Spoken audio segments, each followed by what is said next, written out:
او زه یو مثال در کوم د پیغمبر علیه السلام د زندګۍ وخت پوره دی، تاسو دې نه اندازه ولګوئ. ګورئ بخاری شریف حدیث ته ادام 14 کاله په مکه مکرمه کې د هجرت نه وړاندې تاسو راته ووایئ کوم کسر کافرانو پریښی دی، کوم اذیت راته وښایا، کوم تکلیف راته وښایا، کوم مشکل راته وښایا، بد رده کنزله مردارۍ اذیتونه تکلیفونه.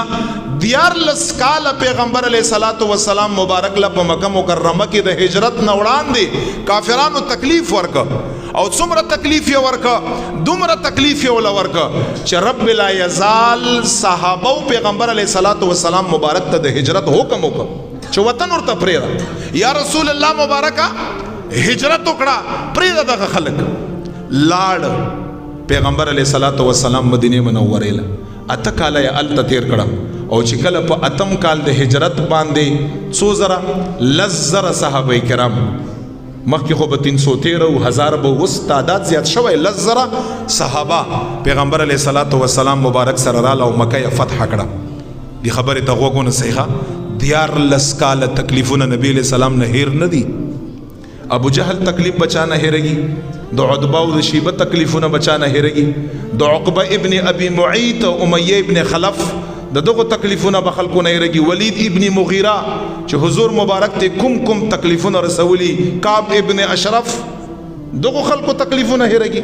ما استاد په محله او په کوڅه کې خپل رور او عام مسلمانی دا خو دومره لوی خلک دي چې پیغمبر علیه الصلاۃ والسلام ابو جهل ته د خپل امت فرعون ویلی دی. پیغمبر علیه السلام په حدیث کې زما د امت فرعون ابو جهل دی.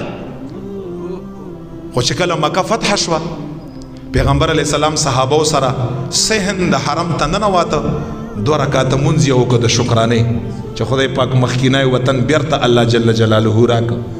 او چې کله یا 2 رکعاته صلات شکرانه وکړه په دغه صحن د مکه مکرمه کې او په اطرافو کې هغه ټول کافران راجمع دي چې یو پیغمبر علیه الصلاۃ والسلام ته معلوم دی، او نن پیغمبر علیه السلام ته د دې خبرې قدرت هم شته چې یو نه بدله واخلي، په یو باندې غصه وکړه، یو پرېږ نه دي. خو چې کله په صحن د مکې مکرمې کې کافران راجمع شو، نبی علیه الصلاۃ والسلام څه ورته ووی؟ اعلان یې ورته وکړ، اے کافرانو صحیح راته ووایئ، تاسو څه وایئ چې نن به موږ سره رسول الله مبارک څه معامله کا؟ تاسو راته ووایئ. کافرانو په یو اواز باندې څه ورته ووی؟ یا رسول الله مبارک موږ ستانه د خیر توقع ده.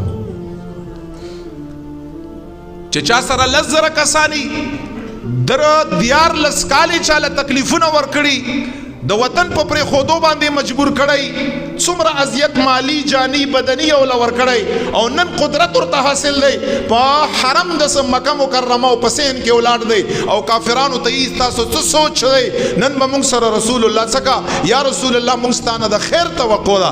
پیغمبر علیه السلام ورته فرمایي، ټول صحابه کرام موجود دي، ورته فرمایي ځئ ټول د الله جل جلاله رضا دپاره زما طرف نه آزاد او معاف یې نبی علیه السلام.